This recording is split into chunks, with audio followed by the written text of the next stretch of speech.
Hey, everybody. It is my favorite day of the week. It is Thursday. Happy Thursday, everybody. Hello.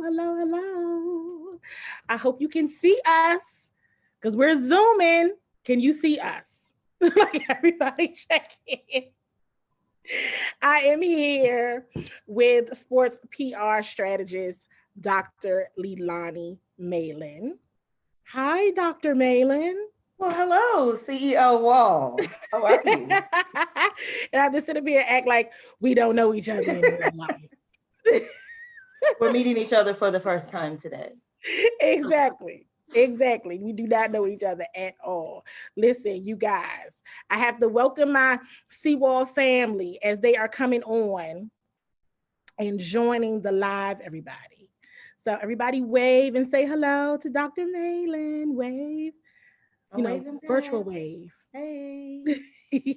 virtual wave. You guys. Okay, wait a minute. I know my mama on here. So we gonna always Hey, everybody Mama. know the rule is. Okay. Mama is on, so it's no cussing. Duly noted. I filed that in my backpack. File that away. Mm-hmm. In the CEO CWall files. Mama, I'm also moving my glass, which has water in it. That's all we drink is water. That's all we drink is water. That's all we drink. Listen, I have some of the most awesome DC sports fans joining online. I see, of course, my guy John Adams. I see Cameron Mingo. These are some of the biggest DC everything sports fans that they are in the area. And Leelannee, guess who is on? Your girl Joy. Joy is watching. Hi, Joy. Shout out to Joy. Yes. Shout out to Joy. Listen, while you all are watching, make sure you are sharing this show with your DMV sports loving family and friends. We want to make sure that they're tuned in. They can join the conversation live. Of course, they can always catch the stream later. But as you all know, it's a lot more fun when it's live because we can interact and talk and all things DC sports. So let's get right into it. I'm going to let Dr. Malin introduce herself. Tell us a little bit about yourself, Dr. Malin.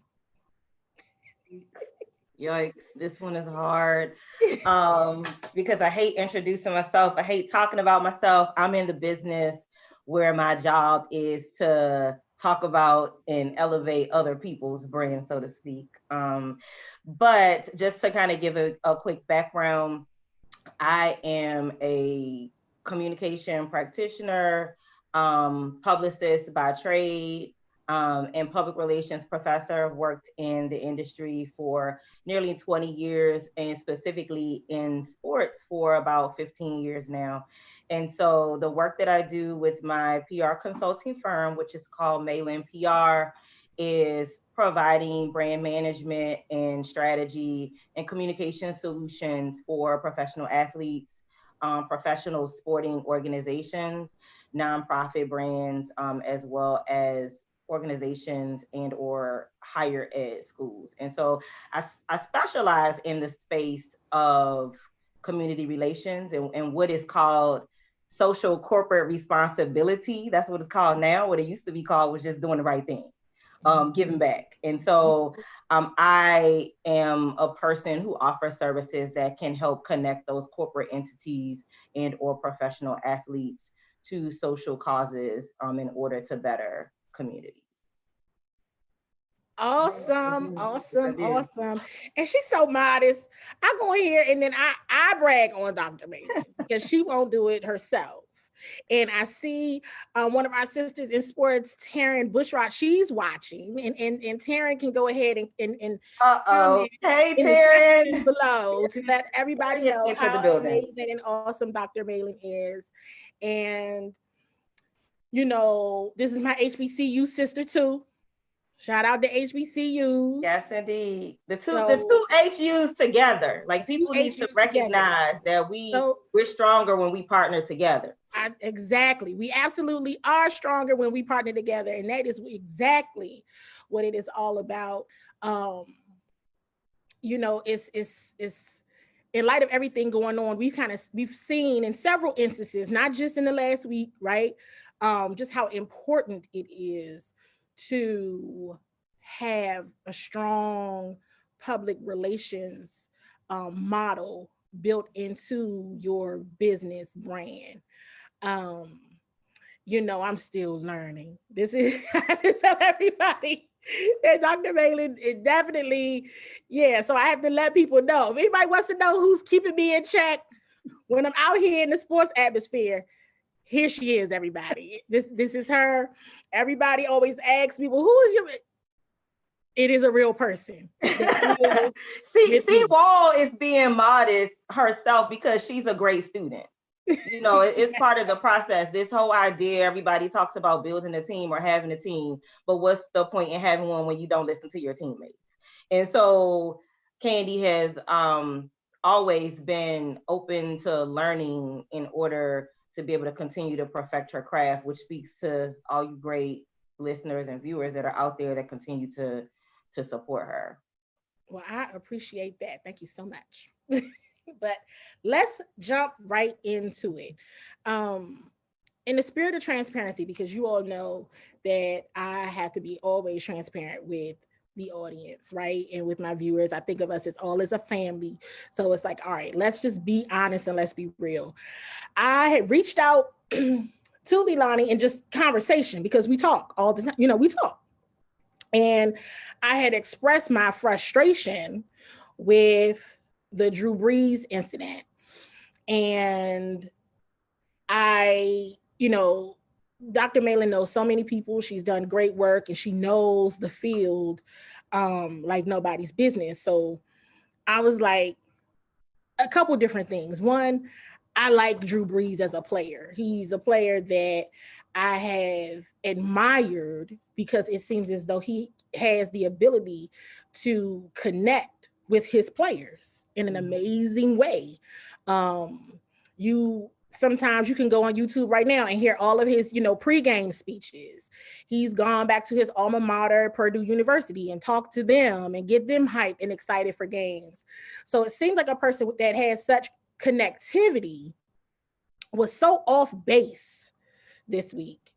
And in terms of, from my perspective, and I felt let down. I was upset. I was in my feelings. I'm being honest and being transparent with everybody. I was really, really upset about what Drew Brees said. And we don't have to get all into it, right? Because I know at this point, the sports world, we all know what happened. But Dr. Malin, what is, and I always go back and forth between Dr. Malin and Leelannee, so, but what is it, in using that as an example, just how important is strong PR in situations like that? So a couple of things. When you reached out to me this morning, there was that raw emotion there. So in this idea and this commitment to transparency, it's important for everyone to know that I am a New Orleanian. Yes, she is. So that's another reason why she's on here. I was like, you from New Orleans? We need to understand. Yeah, born and raised as a Saints fan. It is a part of the fabric of being from New Orleans. It is what is also coined the other religion. And so football in particular is a large part of our community. And I say our as in New Orleans natives.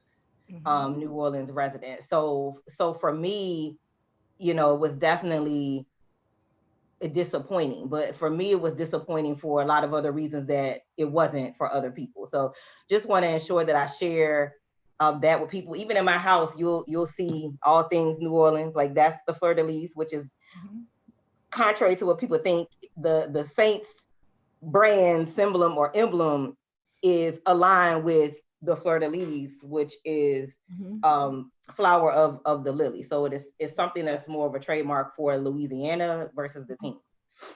But it goes back to culture, right?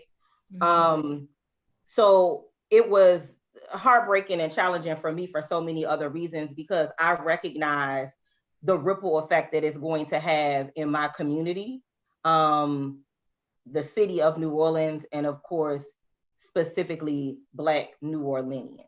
Mm-hmm. But the other side to it is I didn't feel as outraged as other people, only because as a practitioner, being a PR practitioner is also a part of my DNA and my training. And so as a practitioner, to me, it was very evident and apparent what was going on. And so if we're using this as an example, everything boils down to preparedness. Everything boils down to brand management. And I feel like in this instance, several things, were taking place. Him or his team or a combination of both were not prepared to be a part of conversations about things that are happening in the background of our society. He was doing an interview with I think it was Yahoo Finance, and the interview was about reopening after COVID-19 and reporting back and the start of the season. And this question, was brought to him about the idea of kneeling and protesting when the season starts in light of what's happening. And I feel like he gave not a knee-jerk response. I feel like he gave a consistent response, because what a lot of people don't want to accept, recognize, or acknowledge is that this is not the first time that he said that he didn't agree with kneeling as a protest. He said it in 2016 when a lot of this happened. But I think in the current climate, with what's happening with the homicide of George Floyd while in police custody, Breonna Taylor being killed in her home, Ahmaud Arbery jogging and being killed by civilians, white civilians, there's a bigger picture here. And so he made a response in a silo. And I feel like there is this piece that it's about what he believes or how he feels, which is his opinion and his right, just like anyone else has an opinion or a right to an issue. But he was not prepared, and his team did not prepare him. So when we talk about PR in sports, the work that I do is rooted in one, research and preparedness. And so an athlete is a brand itself. And I think what's important to first unpack is what is a brand, because I think social media culture, I think circa 2017 to 2020, present day, that the definition of what a brand is changed. A brand is typology or symbol for a product. Mm-hmm. So Coca-Cola is a brand. So Coca-Cola was making a cola beverage and they stamped their name on it. There are a lot of other cola beverages with the same ingredient makeup as Coca-Cola, but Coca-Cola is the name for this beverage, and Coca-Cola became the leader for selling this type of beverage.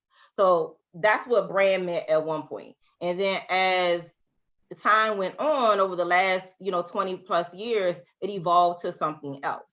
But ultimately, however you look at it, whether it's a product, a name, a symbol, what a brand is speaks to what your reputation is, what you're known for, how you're perceived. Mm-hmm. And my job as a PR strategist is to determine, what your goals and objectives are, who your audience is, and then enact policies, programs, services, strategies that will help the public perceive you in the way that you want to be perceived. And so people perceive Drew Brees a certain way, but the challenge or the issue is, was your perception of him actually who he is? Mm-hmm. He showed us who he was. Mm-hmm. And so you have to make the determination if you're going to accept what he is showing you, or if you're going to hold him to a different standard or a different level of expectation. And then his behaviors may, disappoint you or go against what your standard or your expectation was. And I think a lot of times as consumers, we make assumptions about what people should know or shouldn't know, when in actuality, they know nothing. But it boils down to the authenticity of the brand. So I think in this particular instance, along with many other, because there are a lot of other examples, Drew Brees is just the example of today. And I can guarantee you by the time we finish the show tonight, it'll be another example tonight. There were several other examples earlier in the week that you know, in this 24-hour news cycle, it's the new person who wants to say something crazy because they were not prepared and their team did not prepare them. Mm-hmm. And so I believe in this instance, if I were his PR team, I would have never allowed him or booked him to even do interviews this week to talk about anything. Because you have to, like, the new thing now on social media is quote unquote reading the room, which is nothing new. But you have to make an assessment of what the climate is around you and then determine how you're going to proceed. And if in fact you're not prepared to deal with potential questions that are going to come, then you should not engage with media. So if it were me as a strategist, I would not have allowed him to do interviews about anything, because it is ridiculous to think or believe that you're going to go into an interview and somebody's only going to ask you said questions on said script. Because as a sidebar, emerging PR practitioners out there, consumers, clients, even other media outlets, I'm never allowing my client to do an interview if I haven't seen the questions first. And then I'm also anticipating things and drafting my own questions to provide to the client to say, be prepared for these. And then let's talk about what your position is, because I want to be clear that it's not about scripting a person. These are all the things you need to say. You only need to say them if they are true and authentic to who you are and who you want to be. And I just really think in this specific example, over the last couple of days, he did not remain true to himself and kind of jumped on the bandwagon. I know there was a lot of backlash about, oh, he posted the black square for Blackout Tuesday and then he said this. At this point, and I do want to say I have not been in conversation with anyone in the New Orleans camp or in his team specifically. But I believe that people were making moves to check boxes.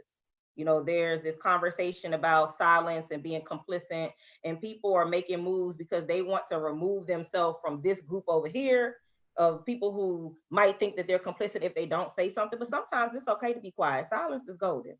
If you don't have anything to contribute to the conversation that's going to be thoughtful, meaningful, and is actionable, meaning there are going to be actions supported behind it, it's okay to be quiet. It's a lot of leaders in the NFL, black and white, that are quiet right now. And I appreciate it if you being quiet because you're going to say something ridiculous. I appreciate their teams for saying you need to be quiet. But on the flip side to PR practice, in particular in this industry, people also have to realize that the PR practitioner is the service provider. And while you may be the person that's doing the research and creating a plan and trying to implement the plan, the client has every opportunity to say, thank you for the recommendations, but I'm going to do it this way. Right. And oftentimes people don't listen. They say they're going to do it their way and it doesn't work. So the root of it still goes back to preparation. You know, bring in a person to help you formulate what you want your messaging to be to the public based on who you are as a brand, an authentic brand, that reputation. And that's called issues management, because it's a long-term approach to managing your brand versus bringing in a person after something bad has happened, crisis management. And that's typically what we're seeing right now. A lot of people did not have teams in place or didn't listen to teams or didn't feel like they needed to make an investment in the long-term approach, and they were winging it. And then they had a misstep, and so then they want to bring somebody in to fix it. And a lot of times the damage is already done. Yeah, I think that's a big point to share, the difference between, you know, PR and crisis, you know, crisis communications, because what that became was a crisis. It was a crisis. And I know Taryn had a couple of questions and she made a couple of comments, and very similar to myself. You know, I love Drew, but you said something a moment ago, Leelannee, about who people are at their core, right? And who they are. Like, this is not the first time he said this. He's been consistent in his messaging if we were all paying attention. Right. And I like him. I admire his work, and I even admire his work in the community. But again, for me as a New Orleanian, 2, as a trained PR practitioner, Mm-hmm. 3, as a Black woman, and this is in no particular order, but these are the factors in which I analyze it. I never looked to him to speak for me, Right. so I'm not disappointed. Yeah, because you simply can't. Exactly. Exactly. And that's the conversation. That was the raw emotion conversation that we had this morning. Mm-hmm. Right? Where it's like, okay, you mad, but why? He can't speak for you. He can't And speak also, for us. you're mad, but now what? Right. Right. So what's the next steps? Because in PR, the cycle of PR, starts with the background and the research and ends with the evaluation. It's 8 Mm-hmm. steps. There's a formula to it. And it's 8 steps, an 8-point plan. And at the end, it's evaluation. And the evaluation process determines the next thing that you do to start the cycle again. Mm-hmm. So now what? People are saying F him. People, are rightfully highly charged in terms of their emotions. But this is going to blow over. And then the question is, what happens next? Mm-hmm. If the apology is enough for you, then move on. Mm-hmm. If the apology is not enough for you, then what are the actionable steps that you need to see in order to feel like we're moving towards progress or solution? Because one thing I can tell you is the NFL is not going anywhere. That's the truth. And people can have whatever position or opinion about it that they want. But it's not going anywhere. The question is, how is it going to be changed in terms of how they operate and engage with the consumer? Mm-hmm. But it's not going anywhere. So now what? So it's like, what actionable behaviors must they do and for you to be okay? Not you per se, but just in general. And I'm saying that's what consumers need to think about. But then the other side, his team needs to think about, now what? We it can't just be lip service. What actionable steps are we going to take for his brand? And then as a man, he's going to have to have some moments of reflection. And I also believe that his teammates need to have some moments of reflection and courageous conversations with him. Oh, for sure. That was one of my, again, in our raw emotion conversation of, did they know that he felt this way? Right. Remember, I was real like who knew this did not happen today? And you just informed us, you said it again. He's been consistent in his messaging. Oh, okay. So how was it that this thought process still to this day was a forefront? It had gone uneducated for so long. You know exactly. What I mean? Why was there still such a very blunt and blatant display of ignorance on his behalf when he has people? He leads these men, right? And that's what I was like, he's the leader of these men. How could he be so off base? And they break bread together. Right. So what types of conversations have taken place? But I do think, people may say that this is giving him a pass. Anybody that knows me knows that I'm equal opportunity with any critique that I need to provide. But what conversations were taking place over all of these years? I just definitely feel that he is living, or has had the luxury of living, in a bubble, in particular in the New Orleans community. It's a big place, but it's a small place, and it's one of those places where there are a lot of unwritten rules. It is a tight-knit community in terms of, you could be there and never need anything ever outside of your community. So there are a lot of things that I feel like he is totally oblivious to, because it just doesn't impact him. And even the players that he is around, yes, they are Black men, and yes, they have Black families, but quite honestly, that may be his only idea of Blackness. And those are Black men who are financially well off. And so there could be a different connection to what he has or believes or thinks about Black people's struggle, even though those same Black men are subject to the same treatment that George Floyd received on any given day. Yep. But what kind of conversations are happening? And then after it's all said and done, if conversations happen and this is still his response, then you got your answer and you know now how to proceed. Yeah. But I just really think that this is a case of him being uninformed, being totally oblivious. And sometimes ignorance is bliss. Don't get me wrong. Some people don't want to know because once you know, then you have to deal with it. Right. And this is a hard thing to deal with. Mm-hmm. It's heavy, and it takes, like, I love when you say, courageous conversations and difficult discussions, because it ain't for the weak, and like you said, the ignorance is bliss. It's not like, it's a heavy conversation. And you know me, I've gone through a range of emotions during this time, as have you, right? And we're not just talking about the murders of unarmed Black people. We're also talking about COVID-19 that's taken our community at much higher numbers than any other race. And so this is a hit. It's like we keep getting hit. And then, to Taryn's point, she's mentioning, her cousin was his blind side for years. And this is what Taryn is saying. So she's got to believe his intentions deep down are in support of the preservation of Black lives.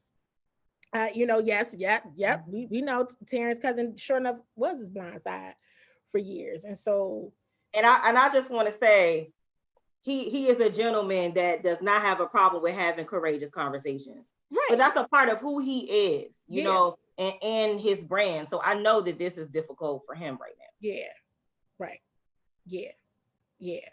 Because I said, if I felt that way, like I had been let down. But then it becomes all right, now I have to have a reflective moment myself, because as you said, and you told me, Drew been this person. You haven't been listening, you haven't been paying attention. And I want to say that I don't mean that in a negative way. I just mean he's been honest with us. He's been consistent in his messaging, whether or not you heard it, whether or not it was publicized, whether or not it caught anybody's ear or eye, but he's been consistent in his messaging.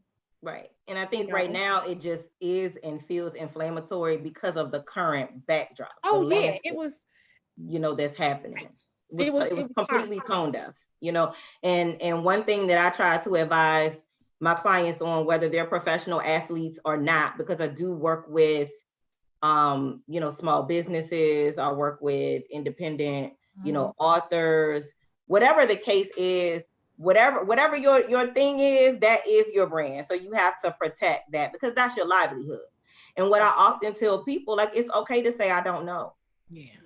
Or that I'm not abreast of that.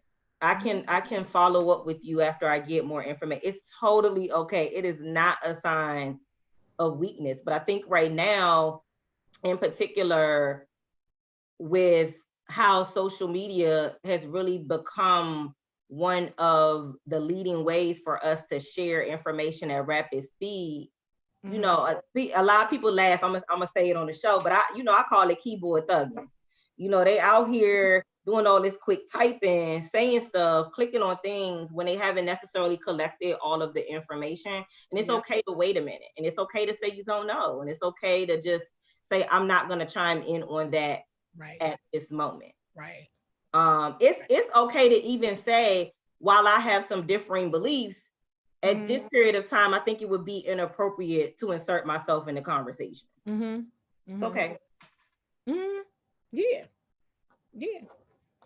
I think he, along with other people inside and outside the sports, have allowed themselves to be pressured to make moves and say things, and their teams have not prepared them, or their teams have not said, listen, you need to sit this one out. Go ahead and have a seat on the bench, and we're gonna wait.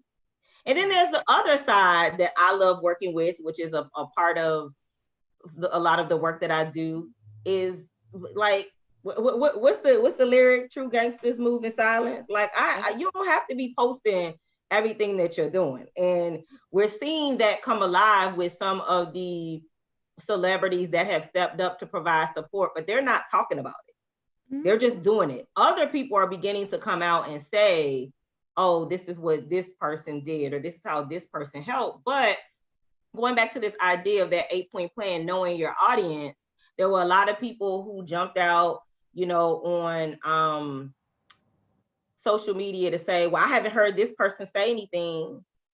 Okay, well, you haven't. That doesn't mean that they're not doing anything. And I always use Beyonce as an example because I think Beyonce's team, and I've had the opportunity to work with Parkway Entertainment on a project. And I think that they have done an amazing job creating an ironclad system and approach of how they communicate information and how they message. And she is a true philanthropist. She's out there doing so many amazing things. And there are things that most of us don't even know about. But at the same time, she could also be doing nothing. And we really don't know. Right. But let me tell you, let somebody say why Beyonce not saying nothing, and you won't get stung. Okay? Because that beehive is coming. That beehive is like what you won't do. But a part of her brand is just doing it, not talking about it. Right. And she's established that from the very beginning. So people aren't necessarily looking for or expecting her to insert herself. Because let me tell you, when it's time, she's going to make her message known. And that's not always through words. But that's a part of how she has, built, her empire and built her reputation. And so you're not going to have people questioning if she's speaking up or not, or making it feel like it's a requirement for her to say something. Whereas I think there are a lot of people who kind of, got pushed out there and weren't prepared to do the work associated with it. Yeah. It was just in a place, in a world, in a country full of so much emotion. It was an L, and we all know that. Like, it was just bad. It was an epic fail. Horrible move. And I know some other people have joined, and I saw some comments, I think it was from Tina Moore, about, well, why did he kneel in the first place? Well, some things are just the popular and the cool thing to do now. It's exactly what you said a moment ago, Leelannee, at the beginning. And you know what? My answer to that always, maybe not specifically about him, but just in general, my answer to that is he kneeled because he's not that type of leader. He's a leader on the football field, and that's it. And he may be a leader in his community, his religious community, but he knelt because everybody else was doing it. Yeah, he just did it because everybody else was doing it. It's called groupthink. And some people aren't able to just have individual thoughts and or perspectives. They succumb to peer pressure. And I feel like that's just not who he is. He's not the person that's trying to be in the front on stuff. That's just not who, like, I say what I say. And I said to somebody yesterday, he not a rider. Like, y'all expecting him to be a rider, and that's not who he is or what he does. And so I just think he know. And also, part of his explanation or definition, he has continued to go back to the term unity. So for him, doing what everybody else is doing is a step towards unifying. Now, I don't necessarily agree with that, because I think that when you do what everybody else is doing, it could be a step towards pacifying, because it could be counterproductive. But he followed the leader. Yeah. And I think you're absolutely right. We see him as a leader on the football field. We see him as the quarterback. He's an extraordinary quarterback. So now we have labeled him as a leader across the board, and he ain't it. Remember, we said, you told me, you was like, yeah, you're expecting him to be somebody he's not. And if you were listening, you would have heard him 4 years ago when he said he didn't agree with it. And he thought kneeling was disrespectful to the flag. There's that. There's that, party people. CWall family, there is that. And that was, it is what it is. And I felt like I wanted to have this conversation in a very transparent way, because I am somebody who had that moment of, you know what? She's right. And it's a moment of having to pay attention, like truly pay attention, and not just say, okay, you know how to win football games. You know how to get people hyped. to go out here and play your heart out, but that doesn't translate across the board. And it also was a reminder to me that just because I like these people as football players doesn't mean they my people. Yeah, absolutely. That does not at all translate to their character. And you know, you and I have had that conversation personally. I've had to have some tough moments and some other tough conversations, and because you think that who they are on that field is who they are other places. No, right? And that's just the reality. And shaping brands and understanding brands and understanding when people know how to turn it on and when they turn it off, or when you even turn the blind ear to what they said, but you know, you were listening and watching for something else. You know what I'm saying? But it's big, right? Like you said earlier. Okay, well, what we gonna do when football season starts? We keep winning football games. What we gonna do? It's just gonna go silent. We probably won't hear nothing else about it. Who knows? I mean, I'm sorry. Unpopular opinion. Unpopular opinion. This is my consumer response, not my PR response. The reality of it is, it goes back to. I'm saying it's not my PR response, but it again, is. I understand audiences, right? So it just goes back to the target audience. There are certain people that have a problem with what he is saying, and rightfully so. They should feel marginalized. You know, some in particular communities in New Orleans should feel disrespected. But now what? Because what you gonna do about it? Saying F him is not gonna do anything, because the people that are saying F him aren't the people who are season ticket holders. You know, they're not people who are investing money and going to frequent games and buying merchandise. And so a lot of this does have to do with, like, everybody wants to talk about capitalism, but dollars are stronger than words.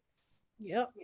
And so I'm not going to say we're never going to dismantle the system, but it's going to be difficult to dismantle this system if there isn't collective work and responsibility that is relative to finances, and then also relative to other types of support or pooling of resources. And so, you know, football season is about to start. You know, we're talking about this. You know, we are experiencing the most difficult period in our generation's life thus far.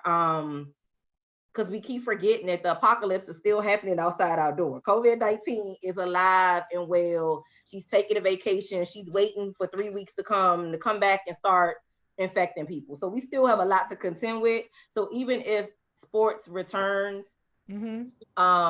which there are conversations right now what that's going to look like, it is not going to be readily available to all spectators in terms of physically being in the stadium. There are conversations happening about what it could look like to have some people in the stadium, but you can best believe this idea of supply and demand is going to be key. If we have 1,000, using a small number, if we have 1,000 seats regularly available, they're going to have to reduce them to probably 50%, which would be 500 seats, which means those 500 seats are going to cost even more than they were before. Some of the people that are directly and disproportionately affected are not the people that can afford those 500 seats. And so you can't dismantle the system by just saying F him, he canceled, because it doesn't matter, because they weren't talking to you to begin with in terms of buying a ticket and buying merchandise. But some of the people that are working in the stadium and in and around the stadium and have small businesses that sell merchandise, are you prepared to make the difficult decision to say, I'm not going to sell any of that merchandise, or I'm not going to work Saints games?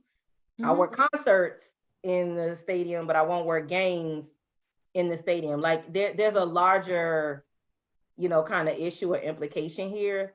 So still this idea, even if you don't have a business or a brand, you could still 8-point plan as a consumer.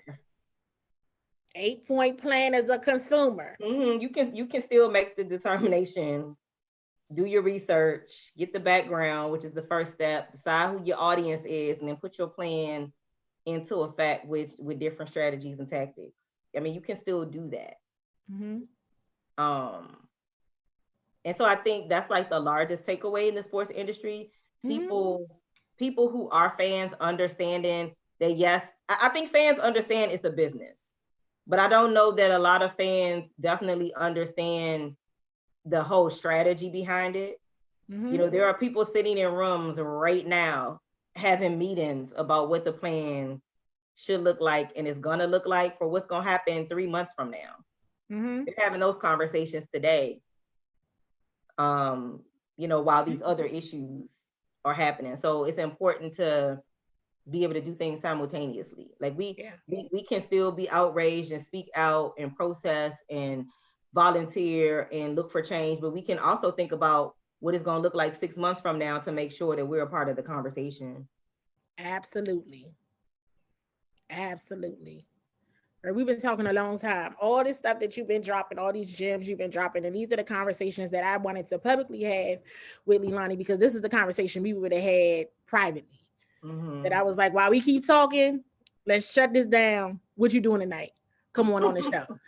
I have now scrapped my script because she had to deal with my raw emotion. Like, listen, this is what I'm saying. And you know, when I get to going, who knows? And then people started asking, she started having the conversations with me, right? So I see, you know, my guy Russ, I see he's gonna stop loving them. Leelannee tell me that all the time. You loving these players, you loving these people, you know these people based on now you mad, now you're mad. Why are you mad now? Did you know that? Did you pay attention? Did you know they said this, that, and the third? She will run down the list because she does her research so very well on everybody that we encounter. So, you know, me happy go lucky, we're gonna do this, we're gonna do this, we're gonna talk to this person, do this, do that. She be like, oh, you feel some type of way now? Why you didn't feel some type of way when they what are you doing? Why are you mad? You wasn't mad when I met you. That happened. Where were you when that happened? I was there, but they was nice. They not nice. They not nice. Yeah, it's some not nice people out here. It's some not nice people out here. Y'all look. Thank y'all for hanging out there with us. I know. Listening to this heavy talk, but that I felt like needed to be had and needed to be shared. You guys, we're at our time. We're over our time, but we had a good time.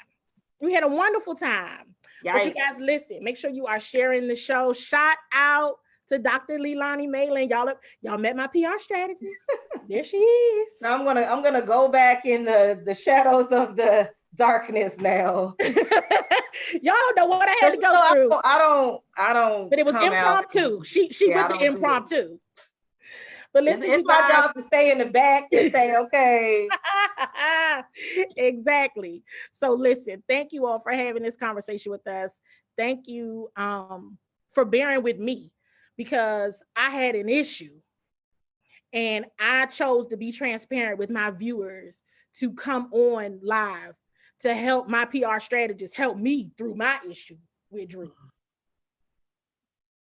Help somebody today. Like, I got some help. All right, y'all. Be blessed. And I will see you all next week.